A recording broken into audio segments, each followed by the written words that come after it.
이 왕이신 그리스도의 주일이라고 하는 날은 대림절 시작하기 한 주 전의 주일을 그렇게 지키는데, 바로 예수 그리스도께서 만왕의 왕이시고 이 땅의 겸손의 왕, 평강의 왕으로 오셨고, 또 우리를 구원하시고 우리를 지키시고 다스리시는 나의 왕이십니다라고 하는 고백을 새롭게 하는 그 절기가 바로 이 왕이신 그리스도의 주일이라고 하는 날입니다.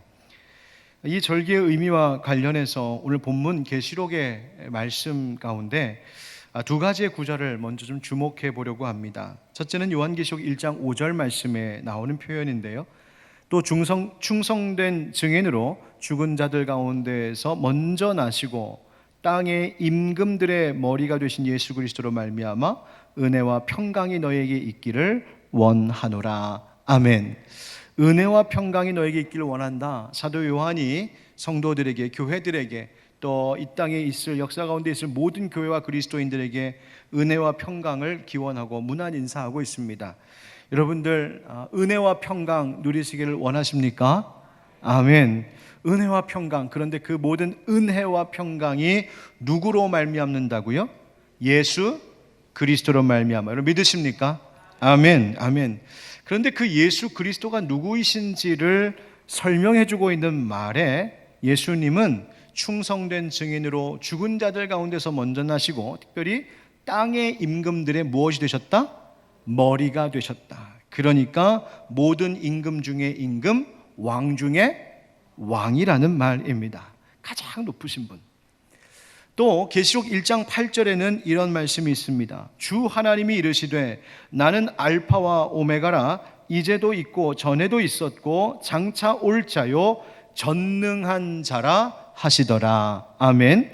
주 하나님을 뭐라고 소개하고 있냐면 알파 오메가, 처음과 끝, 전부이시라는 거죠. 그분이 전능한 자다, The Almighty God, 능력의 하나님, 만군의 여호와 하나님, 이런 뜻이에요. 강하신 하나님. 그러니까 그분 앞에 모든 권세가 다 굴복하는 왕 중에 왕이시다. 사도 요한이 이 밤모섬 유배 중에 환상 가운데 부활하신 예수님을 그 환상 가운데 만나며 그분이 주시는 계시를 받았는데, 바로 그 주 예수 그리스도께서 전능한 자라고 불리셨던 여호와 하나님, 그분과 동등한 분이심을 성경이 말하고 있는 거예요. 여러분, 우리 예수님이 왕 중에 왕, 전능하신 하나님이심을 믿습니다. 아멘. 한 나라와 한 민족의 최고 권력자여 지존자라고 할 수 있는 왕인데, 그것이 왕인데 바로 그 왕들 중에 왕이다. 전능하신 하나님, 만왕의 왕 주 예수 그리스도. 계시록은 우리에게 그 예수님을 보여주고 말해주고 있습니다. 그렇다면 그 전능하신 하나님이라고 하는 이 말씀의 표현이 과연 우리에게 주는 그 은혜는 무엇이고, 그 전능하신 하나님의 그늘 아래 사는 자란 어떠한 삶을 사는 것일까? 오늘 그 말씀을 함께 나누고자 합니다. 여러분 잘 아마 아시는 분 계시리라 생각하는데, 창끝이라고 하는 제목의 영화로 잘 알려진 한 순교자의 이야기가 있습니다. 미국의 젊은 선교사이셨고 순교자 되신 바로 짐 엘리엇이라고 하는 분입니다. 당시 짐 엘리엇은 뛰어난 젊은 청년이었습니다.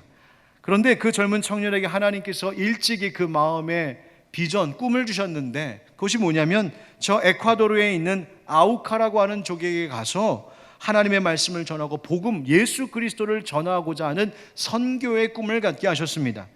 그런데 이 아우카족이 어떤 곳이냐면 그 족 속에는 하나님, 예수님 복음 한 번도 들려진 적이 없는 곳이요, 특별히 그들은 야만적인 원시 살인족이었습니다. 그러니까 사람 죽이는 것을 아무렇지 않게 여기는 그런 족속이었어요. 그런데 그 마음을 주신 겁니다. 그들에게 복음 전하기 원한다. 그들에게 예수 전하고 싶다. 열심히 준비했습니다. 1956년 짐 엘리엇을 포함한 5명의 젊은 선교사들이 남미 에콰도르로 작은 비행기를 타고 떠났습니다. 그때 짐 엘리엇의 나이가 몇 살이었냐면 28살, 아내와 어린 아들도 있었습니다. 작은 비행기 하나 타고 그 해변가 한 곳에 착륙을 했는데, 드디어 그렇게 만나고 싶었던, 그렇게 복음 전하며 선교하고 싶었던 아우카족, 그들을 만났습니다. 그런데 웬일입니까? 도착하자마자 바로 그 해변에서, 그 땅에 발을 딛자마자 그 해변가에서 이 5명의 선교사들은 그들이 그토록 만나고 싶었던 아우카족 사람들에게 무참하게 칼과 창에 찔려 그 자리에서 살해되었습니다. 그 사건이 발생한 현장을 나중에 조사해 보니까 이 선교사님들에게는 호신용 총이 있었음에도 불구하고 한 발도 그들을 향하여서 쏘지 않았다는 것을 발견하게 되었습니다. 이 사건이 미국 본국에 알려지자 언론들은 일제히 이 사실을 보도하며 분노하기 시작했습니다. 아니, 위대한 미국의 젊은이들이 이렇게 무참히 살해돼도 괜찮단 말인가? 도대체 이것이 무슨 낭비인가? 그러니까 세상의 눈에는, 사람들의 눈에는 이 아까운 젊은이들이 앞으로 할 수 있는 일들도 많고 해야 될 일들도 많고 미래가 창창한데, 그곳에 가서 선교한다고 가서는 땅에 내리자마자, 발 닿자마자 그 자리에서 무참히 살해당한 그 일에 대하여 회의적인 보도를 내고 있었던 겁니다. 한 기자가 짐 엘리엇의 아내인 엘리자베스 엘리엇을 만나 인터뷰를 했답니다. 그때 그 아내인 엘리자베스가 이 기자에게 말했다지요. 기자님, 낭비라니요, 낭비라니요. 그런 말 하지 마세요. 남편은 어렸을 때부터 바로 그 순간을 위해서 준비했던 사람입니다. 내 남편은 이제야 그 꿈을 이룬 것뿐입니다. 남들은 꿈을 이루지 못했다고, 열심히 준비했는데 그게 뭐냐고, 거기서 끝나버렸다고, 낭비라고까지 이야기하는데, 아내의 눈에 비친 그 남편의 삶은 바로 거기에서 피를 뿌리는 것이, 그곳에 생명을 바쳐 주의 복음을 전하는 그 흔적을 남기는 것이 그의 꿈이었고 하나님의 계획이었고, 그 꿈이 거기서 이루어졌다고, 완수되었다고 말해주고 있었습니다. 이 젊은이들의 아내, 5명의 아내는 자기의 어린 아이들을 안고 남편의 피가 뿌려진 그 나라를 다시 찾았습니다. 그 마을, 그 부족에게 들어가서 그들을 섬기고 복음을 전하고 봉사했습니다. 어느 날 그 부족의 추장이 무인에게 물었다지요. 당신이 도대체 누구인데 우리를 위해 이렇게 수고하고 계신 겁니까? 부인이 대답했습니다. 저는 5년 전 당신들이 죽인 그 남자의 아내입니다. 그런데 우리가 여기 다시 온 것은 다름이 아닌 하나님의 사랑 때문입니다.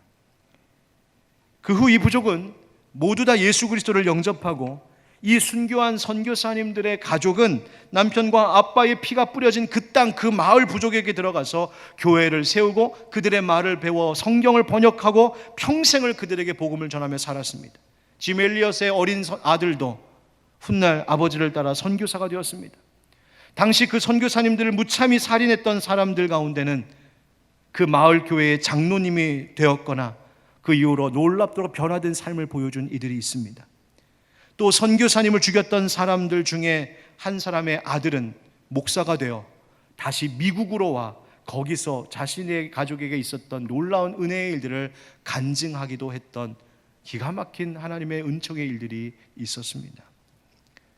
짐 엘리엇 선교사의 아내인 이 엘리자베스 엘리엇은 그래서 남편의 편지와 글을 한 권의 책으로 묶어 펴내게 되는데, 그 책 안에는 이 남편이 오랫동안 선교의 꿈을 꾸고 헌신하기로 결단했던 그 내용, 그때를 위하여서 열심히 공부도 하고 또 재정도 준비하면서 열심히 준비해왔던 그 수년간의 그 이야기들, 또 준비하면서 생각대로 잘 되지 않고 계획대로 이루어지지 않아서 안타까운 일들도 많았지만, 모든 일이 다 막히는 것 같았지만 사실은 그 막히게 하시는 것을 통하여 하나님이 새로운 일들을 펼치시는 그 하나님의 성실하심을 그 책 속에, 그 글 속에 담아내고 있었습니다. 1956년 1월 8일 주일에 짐 엘리엇과 이 4명의 동료들이 6년간 기도하며 준비하며 그토록 만나기를 원했던 아홉 가족 사람들의 손에 살해되는 그 사건까지를 기록하고 있는 책, 그 책의 제목을 이 아내는 이렇게 이름 붙였습니다. The Shadow of the Almighty, 바로 전능자의 그늘이라고 말입니다. 전능자의 그늘, 바로 시편 91편 1절, 오늘 본문 말씀 9절에서 가져온 제목입니다. 지존자의 은밀한 곳에 거주하며 전능자의 그늘 아래에 사는 자요. 저는 이 책을 통해서, 그리고 짐 엘리엇의 삶을 다시 한번 되짚어 보면서 이 전능자의 그늘이라고 하는 말에 대한 의미를 다시 생각해 보게 되었습니다. 어떤 위태로운 일이 벌어지지 않는, 아무 일도 없이 고요한 그 자리가 전능자의 그늘, 은혜의 자리라고 생각하시나요? 그런 것 아닙니다. 오히려 전능자의 그늘, 그리고 그 아래에 사는 자의 삶이라고 하는 것은 인생에 위험한 일이 있고 불편한 것들도 많고 위태로운 일들이 계속해서 연이어 있지만, 그러나 인생을 살아가는 모든 여정 속에 하나님께서 동참하시고 그 손을 붙들어 도와주시고 하나님께서 그 인생을 통하여 뜻하고 계획하신 바를 마침내 이루게 하시는 것, 무엇보다도 주님 다시 오시는 그날에 우리가 주님의 그 심판대 앞에 설 때에 사단 마귀에게 조롱당하지 아니하고 그 믿음을 끝까지 지킴으로 원수에게 지지 않는 그 구원의 은혜가 있게 하시는 자리, 하나님이 그 믿음을 붙잡고 계신 그 자리, 바로 그 자리가 전능자의 그늘 아래라는 사실을 여러분 기억하시기 바랍니다. 그래서 이 짐 엘리엇 선교사가 남긴 유명한 한 문장의 말이 있습니다. 여러분 한번 같이 읽어보시겠습니까? 시작. 영원한 것을 얻고자 영원한 것 없는 것을 버리는 자는 바보가 아닙니다. 여러분, 세상의 많은 사람들은 영원하지 않은 것, 잠시 있다 다 사라질 것들을 찾기 위해 그것 잡으려고 열심히 쫓아 달려가다가 정작 영원한 것은 다 놓치고 사는 인생들이 많습니다. 예수 믿는 자들은 분명히 영원한 것이 있음을 보고 알았기에 그것을 얻기 위해 잠시 있다 사라지는 영원하지 않은 것들은 배설물과 같이 여기며 버릴 줄 아는 그 믿음으로 사는 자들입니다. 때로는 세상 사람들은 그렇게 이 세상의 것들을 가치없이 버리며 그것에 미련두지 않고 사는 우리의 인생을 향하여 바보 같다고 손가락질할지 모르지만, 하나님은, 그리고 성경은 오히려 영원한 것을 얻기 위해 영원하지 않은 것을 버리는 일을 지혜자라고 말하고 승리자라고 말하고 있습니다. 여러분, 어떤 삶을 살고 계십니까? 그 아내인 엘리자베스 엘리엇이 또 이렇게 말하기도 합니다. 순종한다는 것, 순종, 그것은 그분을 아는 것입니다. 순종은 하나님께 대한 사랑의 표현입니다. 순종한다는 것은 우리가 하나님 안에 거한다는 뜻입니다. 그분 안에 거하면 우리도 예수님의 행하시는 대로 행하게 됩니다. 그리고 이어서 하는 말이 그리스도를 얻기 위해 모든 것을 잃는 것, 그렇게 우리 목숨을 버릴 때 우리는 그것을 도로 얻을 것입니다. 그리스도를 얻기 위해, 영원한 것은 그리스도요, 그 그리스도를 얻기 위해, 그 주님과 함께하기 위해 이 세상의 다른 것들은 다 버리는 것, 그 삶에 진정한 생명이 있고 거기에 전능자의 그늘 아래에 있는 은혜가 있다는 말입니다. 이 책 제목에 출처가 되는 이 시편 91편의 말씀, 이 본문 말씀은 아마도 성전에서 제사장들, 레위인들이 성전에 올라가 거룩하신 하나님께 예배하고 제사하며 불렀던 노래인 것 같습니다. 지존자의 은밀한 곳에 거주하며 전능자의 그늘 아래에 사는 자여, 그 성전에 와 모여있는 자들을 두고 하는 노래이겠죠. 나는 여호와를 향하여 말하기를 그는 나의 피난처여 나의 요새여 내가 의뢰하는 하나님이라 하니니 이는 그가 너를 새 사냥꾼의 올무에서와 심한 전염병에서 건지실 것임이로다. 아멘. 여러분, 하나님을 피난처 삼아 살아가는 자들을 전능자의 그늘 아래 사는 자라고 말하고 있어요. 가장 높으신 분, 전능하신 분, 가장 능력이 많으신 하나님, 우리는 그 하나님을 믿습니다. 사냥꾼의 올무와 심한 전염병에서 건지시는 하나님, 원수와 같은 대적들의 교활한 공격에서 우리를 지키시고 보호하시는 하나님, 밤과 낮을 가리지 않고 언제 어떤 모양으로 닥칠지 모르는 모든 위험으로부터 우리를 지켜주시는 하나님, 마치 어미새가 든든한 날개를 활짝 펴서 연약한 어린 새끼들을 그 날개 아래 품으며 막아 보호해 주는 것처럼 하나님이 우리의 날개가 되어주시고 하나님의 진실하심이 우리의 방패가 되어주신다고 시편 91편의 시인은 노래하고 있습니다. 여러분, 주님의 품이 바로 내가 돌아가 숨어야 할 자리임을 여러분 기억하시고, 하나님의 전에 나와 엎드리는 하나님의 백성들에게 주님은 얼마든지 그 우리들을 덮어주시는 날개가 되어주심을 여러분 잊지 마시기 바랍니다. 전능하신 하나님. 그래서 우리는 오늘도 신앙 고백하지 않았습니까? 나는 전능하신 아버지 하나님을 믿습니다. 나는 믿습니다. 그분을 믿습니다. 여러분, 하나님께 예배하러 나온다는 것, 하나님 앞에 기도한다는 것, 한번 의미를 다시 생각해 보면 좋겠습니다. 여러분, 오늘 예배에 나오실 때에, 또 혹시 오늘 기도할 때 어떤 마음으로 예배하고 기도하셨습니까? 도무지 나를 하나님이 도와주지 않으실 것 같아서, 도무지 나를 하나님이 지켜주시지 않을 것 같아서, 오늘 나와서 좀 잘 보이면 하나님 날 좀 도와주시겠지, 날 지켜주시겠지, 여러분 그런 생각 가지고 오셨습니까? 여러분, 하나님을 오해하지 마십시오. 하나님은 이미 우리 주 예수 그리스도를 이 땅 가운데 보내시는 순간 저와 여러분을 보호하시겠다고, 우리를 지키시겠다고, 우리를 구원하시겠다고 작정하신 하나님이신 줄 믿습니다. 하나님의 그 약속 같으세는 변화가 없습니다. 내가 방황하고 내가 등 돌려 뒤돌아섰던 것뿐이지 나를 도우시겠다, 나를 지키시겠다라고 하셨던 하나님의 그 굳은 결심은 지금까지 단 한 번도 흔들린 적이 없었습니다. 그렇다면 예배하러 나온다는 건 무엇입니까? 기도하러 나온다는 게 뭡니까? 하나님, 내가 여기 있습니다 하는 겁니다. 내가 하나님의 그 약속, 전능하신 하나님의 그 약속을 믿고 내가 지금 여기 있습니다, 나를 주님 앞에 보이는 것입니다. 사랑하는 성도 여러분, 인생에 아무런 어려움도 시험도 환난도 없는 삶을 우리는 구하는 것이 아닙니다. 삶에 어려움이 있고 시험이 있습니다. 다른 거 다 빼앗기며 심지어 내 생명까지도 위협을 받을 수 있는 일들이 있을 수 있습니다. 그러나 내 생명까지 빼앗기는 일이 있다 할지라도 끝까지 내 인생 끝까지, 내 평생에 나를 주님의 날개 아래 거하게 하신 하나님의 그 능력을 나는 신뢰하며 살 것입니다. 나는 그분 붙잡고 살 것입니다 라고 고백하는 그 삶의 자리가 바로 전능자의 그늘 아래입니다. 능치 못하실 일이 없으신 하나님, 전능하신 하나님, 세상의 모든 권세가 그 앞에 엎드릴 수밖에 없는 하나님, 그 하나님이 오늘 우리가 예배하고 있는 이곳에 함께하고 계시는 우리 하나님 아버지이신 줄 믿습니다. 그런데 여러분, 이렇게 전능하신 하나님의 그늘 아래에 산다는 것, 그런 사람, 그런 성도의 삶은 어떤 마음의 고백과 또 삶의 태도를 가지고 있을까요? 다시 말하면 그 전능하신 우리 주님을 내가 왕으로 그렇게 엎드려 모시며 살아가는 삶의 고백이란 무엇일까? 오늘 계시록 말씀을 통하여 그것을 함께 나누려고 하는 겁니다. 한번 따라 하실까요? 나의 일생을 주님이 인도하십니다. 나의 일생을 주님이 인도하십니다. 계시록 1장에는 똑같은 표현이 반복된 것이 있습니다. 4절 말씀에 요한은 아시아에 있는 7교회에 편지하노니 이제도 계시고 전에도 계셨고 장차 오실 이다, 이렇게 고백하고 있습니다. 8절에도 나오죠. 우리 8절 한번 같이 읽어볼까요? 시작. 주 하나님이 이르시되 나는 알파와 오메가라, 이제도 있고 전에도 있었고 장차 올 자요 전능한 자라 하시더라. 아멘. 나는 알파와 오메가라, 처음과 마지막이다. 이제도 있고 전에도 있었고 장차 올 자다. 여러분, 이런 표현들이 2번 반복했다는 것은 그만큼 어떻다는 거예요? 중요하다는 이야기겠죠.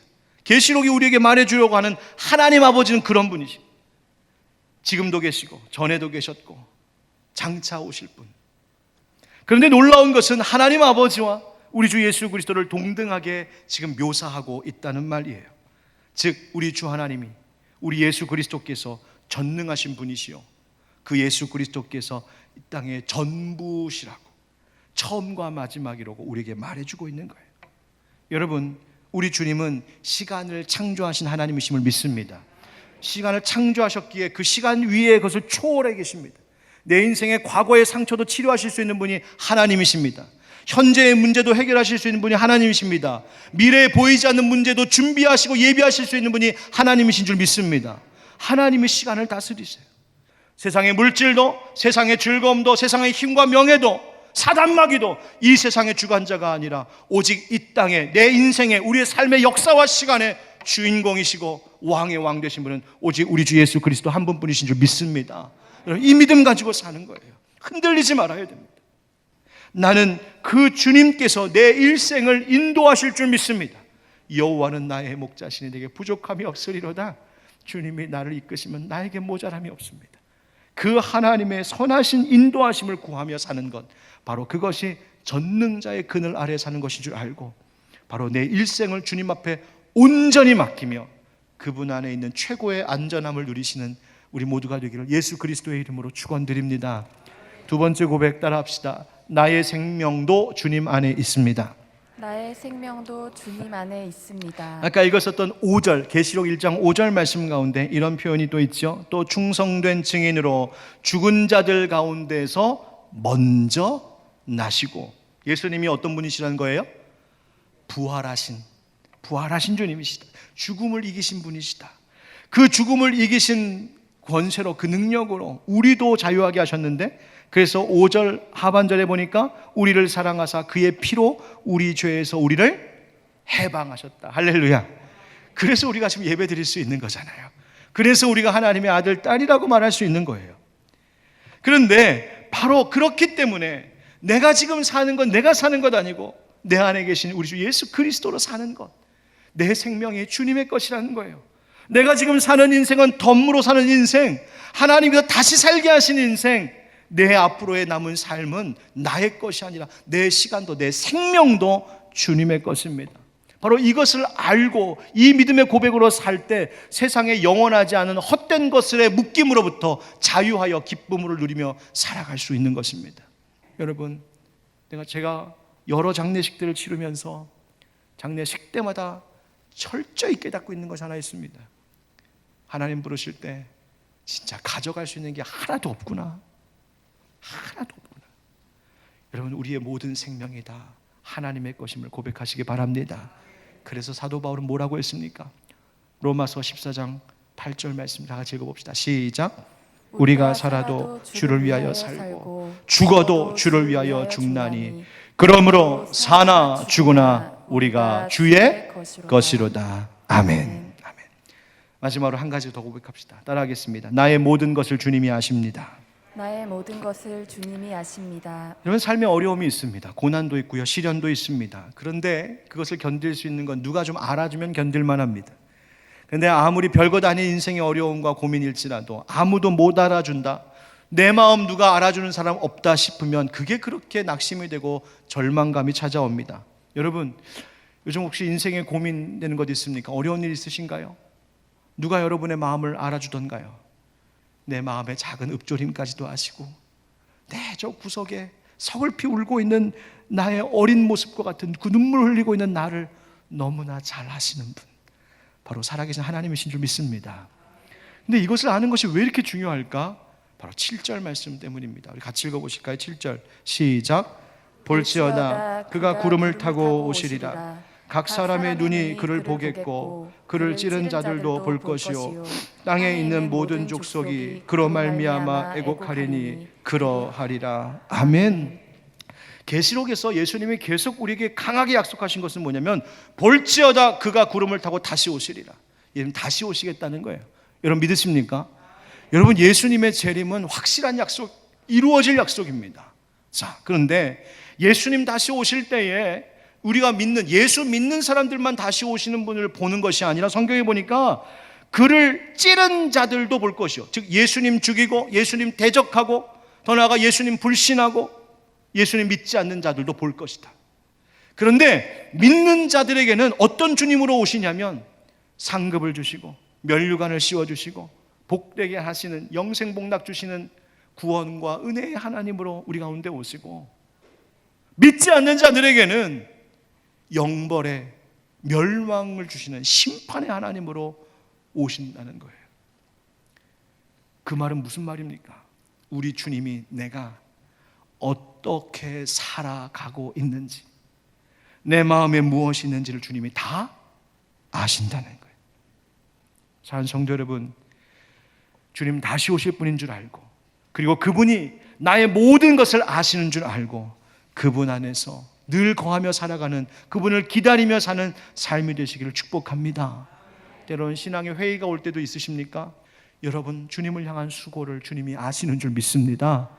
고린도전서 15장 57절 58절 우리 주 예수 그리스도로 말미암아 우리에게 승리를 주시는 하나님께 감사하노니 그러므로 내 사랑하는 형제들아 견실하며 흔들리지 말고 항상 주의 일에 더욱 힘쓰는 자들이 되라.